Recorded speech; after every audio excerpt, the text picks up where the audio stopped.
if we talk about more generally schools, like Cornell that maybe don't have as many unique options, um, I would say that, the first thing you do is you categorize the areas and you say, you have humanities, you have social science, you have STEM areas.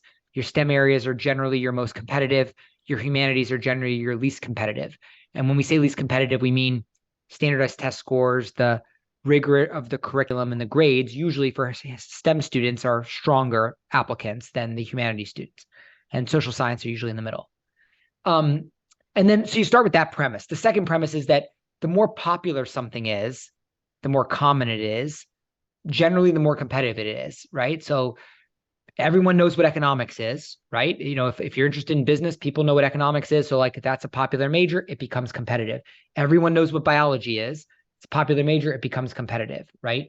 Not everyone knows what anthropology is, right? Like you walk into your high school and ask somebody, communicate to me in a couple sentences, what is anthropology? And you'd be surprised. A lot of people don't have a clue what it is. And so the fact that many people don't know what it is, and more so, even if they know what it is, they don't really know how to apply it.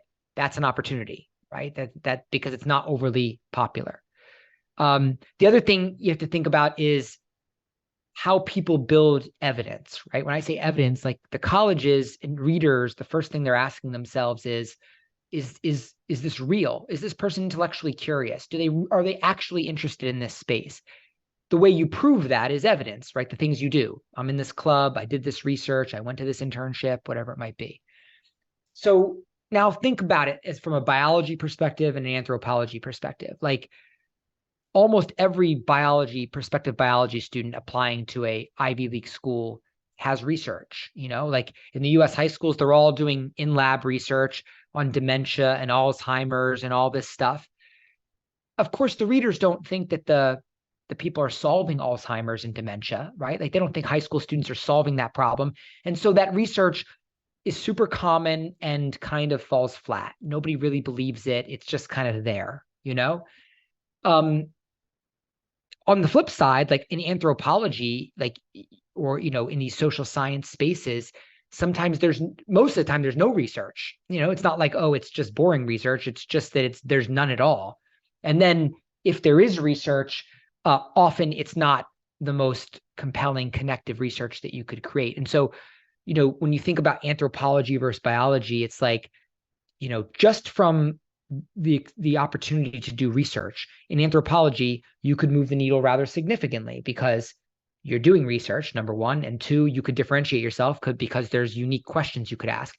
In biology, there's so much noise, there's so much research, and you actually have to achieve something for the reader to think it's of value. It's hard to really kind of differentiate yourself. So, and the other areas that you're talking about, like, we're talking about ecology, or what was the other one you mentioned, Rachel? Environmental science. Environmental science. So like environmental science would be like, it's like, bio, right? That's a core natural science. Every pre-med student might do bio. And so like, that's going to be super popular at every single school.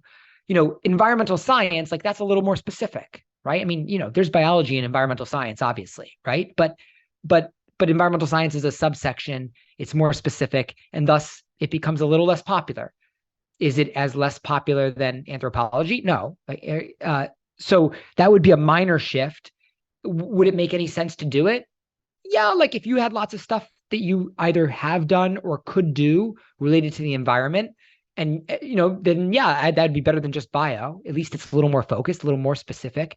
But you probably could do better than that. The reader, you have to understand, they're gonna, because the area is not popular, they immediately don't believe you, right? Like they're like, Selena, we don't think you like anthropology. Prove it, So you got to be ready to prove it. You don't got to prove you're interested in biology. They believe that.